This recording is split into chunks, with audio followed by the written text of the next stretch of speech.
ذكور داود وإنجيل على عيسى وفرقان على خير الملا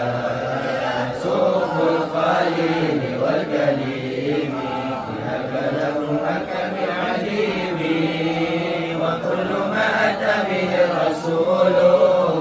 فحقه التسليم والقبول إيمان نبي يوم الآخر وجاء وكل ما كان به من العجاب الله تسمة بالذكر باقي الواجب مما على مكلف الواجب نبينا محمد قد أرسل للعالمين رحمة وفضلا أبوه عبد الله عبد المطلب وهاشم عبد المناف ينتسب وأمه آمنة الزهرية أربعة معلمة الصالحين